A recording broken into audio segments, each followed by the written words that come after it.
Right now we're going to talk to Larry Hedrick, who is the co-creator of the Superstition Mountain Museum and responsible for making it what it is today. So you're actually the only one that I really know that has found a treasure up in the Superstitions. Tell us about that. Yeah, because when we were in talking to Jake in the Superstition Inn, after I breached the subject and he calmed down, Tom was my friend was talking to him, and I noticed a display over in a deal. It had a wooden box like this with an open top and a shovel in it, and there was a stand with a display. And I walked over and looked at it. It was the Hiram Walker's Canadian Club Hide-A-Case program. And I took the clues. There was several clues in a little pocket. I have it over at the house that you can see. And I just took it and took it home. I didn't pay any attention to it there. And I went and read the thing.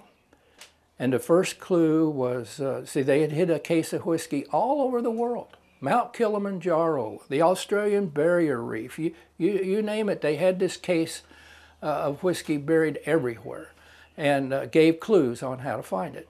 So here on the Lost Dutchman thing, they used the clues to the Lost Dutchman legend to find the whiskey. And the first clue, when I decided to go out and look for it, said, "Camp beneath a needle rock." Well, like you said, everybody knows that's Weaver's Needle. But the second clue was the one that threw everybody. It said, "Travel west from here to a, quote, well-traveled, unquote, Indian trail." Well, there isn't any well-traveled Indian trails in the Superstition. There are Indian trails, but they're not well-traveled. It was Apache trail.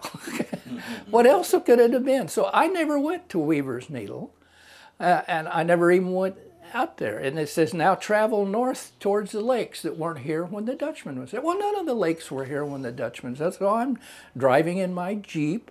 It had a picture, I can't call it a pinnacle, but a hill that was very distinct, kind of like a knob, a round knob on top of a hill. And it said, "Travel north to the lakes that weren't here when the Dutchman was here until you can see Weaver's Needle, the needle, in the distance." All right, Larry, this is fantastic. We are out in the thick of things now. We are out here on location where one of the few treasures was found, and it was found by you. To the right of us here, we have Gonzales Butte. Behind us, we have Weaver's Needle and the old Apache Trail. We're in sight of that, and yet we are at a historic site. Let's go take a look here, because we even have a marker to mark where you found one of the lost treasures, one of the only treasures out here that's actually been found. Tell us a little bit about it.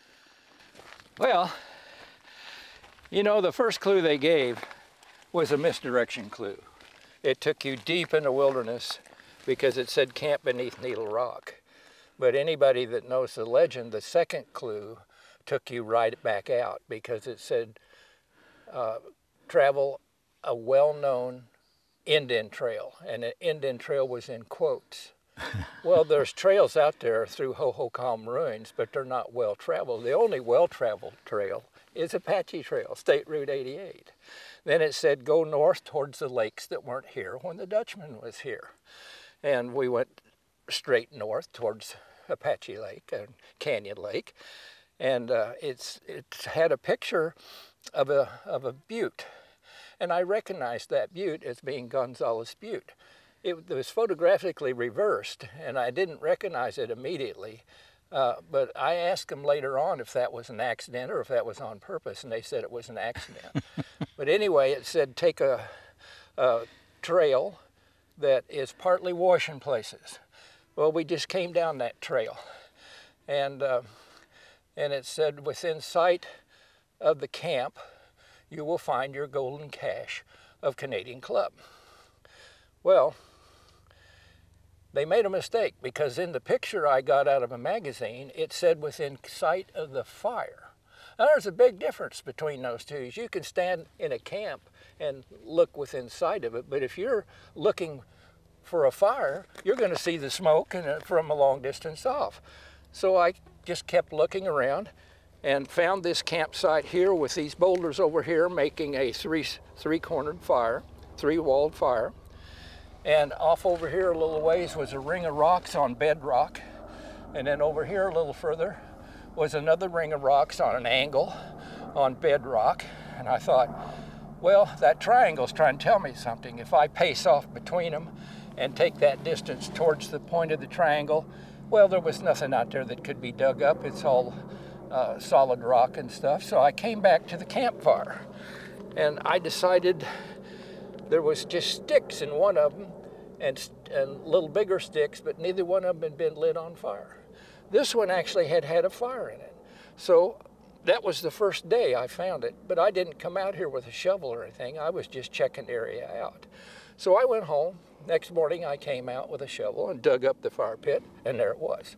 Now I got down about this far, and there was a huge rock, flat rock.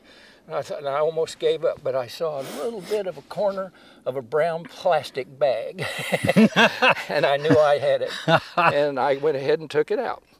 Well, afterwards, they came out, and Canadian Club put up this sign, which has been totally shot to pieces now. You can't even read it. But it's here. It's here. It's rusted, and it's here. And this was 40 years ago.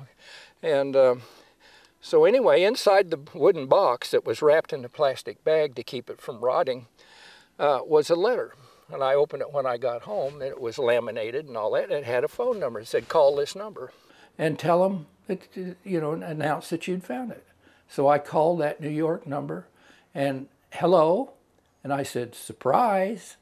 And there was dead silence for a little bit. He says, man, this woman, you guys out west are quick. Okay, well, now they had to verify that I found it, so they called the people in Phoenix, and this guy made arrangements to come out with, and we went to the site and all this sort of stuff. He verified that it was good, so I was credited with finding it on the third day of the campaign. And it blew a multi-million-dollar campaign all to pieces, you know. And they didn't bury it anymore after that. There had been 14 cases buried in exotic places all over the world by that time, and 11 of them were yet to be found. And they've only found one since. The one on Mount Kilimanjaro, somebody accidentally stumbled across it, wasn't even looking for it. So there's still several of them still out there. There's still about 10 of them still out there. Well aged. So it was interesting. Eventually I got a call from the president of Hiram Walker, and he says, Mr. Hedrick, he says, how would you like to go to South America?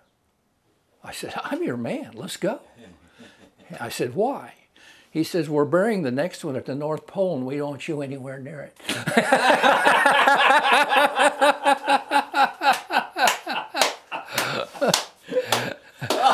Now, that was 1978. In 2010, I got a call from, now Hiram Walker had sold out to another big whiskey company, if I fail the name right now, and they were no longer calling it Canadian Club, but they invited me, all expenses paid, to go to New York and address the Explorers Club. Well, hey, because they're going to kick off another campaign.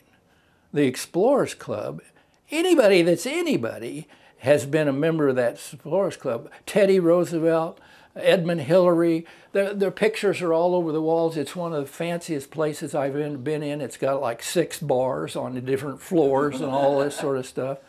And so I went back and gave my speech, and I enjoyed that immensely. And I sent all my stuff back there, the box it was found in, the cardboard display case, the bottles. There was 12 bottles involved in this thing. I gave a couple of friends one of them. I sold a couple of them for $500. I have half of them still here. You know. You didn't drink them? Oh, I didn't. I'm a teetotaler. That was another thing. People often, why did you, a teetotaler, go out looking for a case of whiskey? I said, because I heard the rumor that there was gold Krugerrands buried in the box too. And by the way, I was hard pressed to dig up a drink. And if you want to, like I said, we're not going to tell you how to get here. No, no, no, no. But I will tell you that we're just down below Gonzales Butte, and we can see Weaver's Needle and the old Apache Trail from here. That's all we're going to tell you. Have some fun yourself. Explore the Superstition area, you know, but the hole is still here somewhat. Are those the rocks that... that was a fire. The fire there, and of course the sign is here, and it's a beautiful area, great for day hiking. Do not come out here when it's too hot. Do not come out here unprepared. Make sure you have water, and you're totally prepared to come out this way. But, you know, have some fun. Explore the area.